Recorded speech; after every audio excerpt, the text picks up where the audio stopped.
Hello everyone, my name is Dr. Sani Ismaila. I just want to briefly share with you something that may really be helpful to you right now, especially now that the world is moving at a very fast pace and where people pay little or no attention in improving themselves.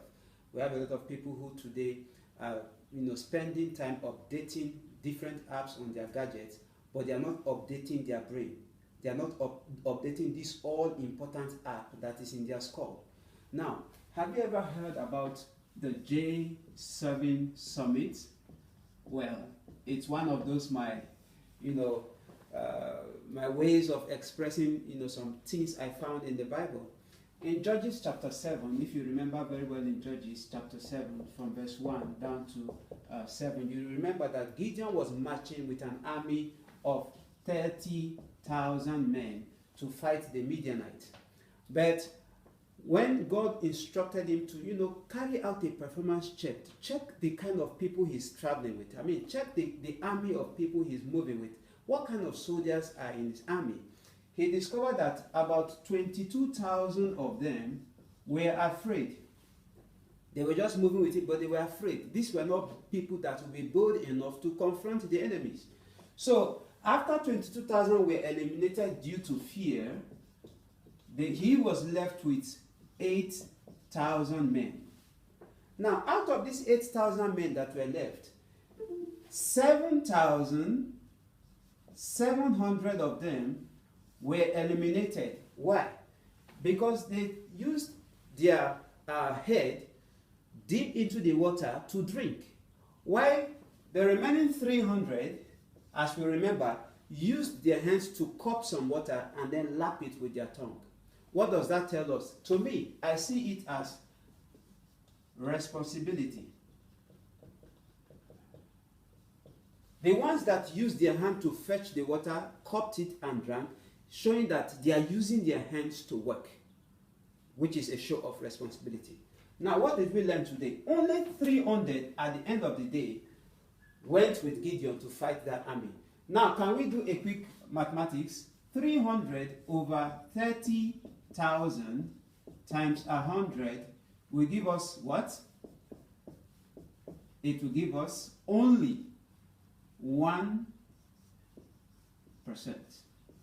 Only 1% of the total people that marched for that war were actually qualified to fight that war. The rest were just moving with him. Perhaps they're even going to turn back at the face of the enemy, causing more casualties. In fact, as far as I'm concerned, this total of 29,700 people were potential casualties. Do you know, in the world today, it is possible that just 1% of the total population of the world are actually making a mark in their various sphere of influence. Let me explain. Let's look at the football field. Only 22 players play. Thousands, over 30 or sometimes 40, 50,000 crowd watch. They keep complaining. Some talk about the players. You didn't play, why didn't you do this? But they're not the ones actually playing. Only 22 people are making a mark. We're not even counting those watching across the globe.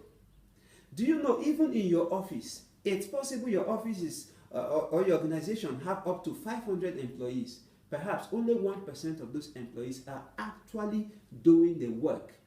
They are the ones actually helping that organization to progress. They are the ones actually helping them get more customers or even make sales. Even in your classroom, perhaps you are in a class of maybe a group system or a complete class system. It's possible that only 1% of the total people in your class are actually making a mark. They are the ones actually studying. It's even possible in a church. Out of the total number of members you have, perhaps only 1% are actually serving God truly. They are the ones actually actively serving. The rest are just passive. Do you know, even the headlines of a news, the headline constitute just maybe 1% of the total content of that news. And interestingly, how many people make the headlines of a news? Brings us back to this 1%. So the question and challenge now is, wherever you find yourself now, are you part of this 1% actually making a mark? Or you are just making noise? Are you part of the 1% that is seeking for the advancement and growth of maybe your family, your group mates, your school, your church, your political organization, your nation, your place of work, etc.? Are you part of the 1% that is positive minded, looking for progress, or you are just you are just part of this large, the masses that don't know, they are just following others. The wind of event is blowing them, the wind of current event just moving them along, like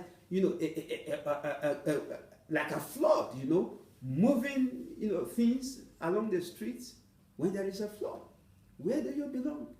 Are you making any positive impact on the world today? Are you contributing anything significant, or you are just looking? And when a person is trying to make useful contributions, or when a person is bringing ideas that will help move things forward, you are the one to criticize. Oh, it will not work.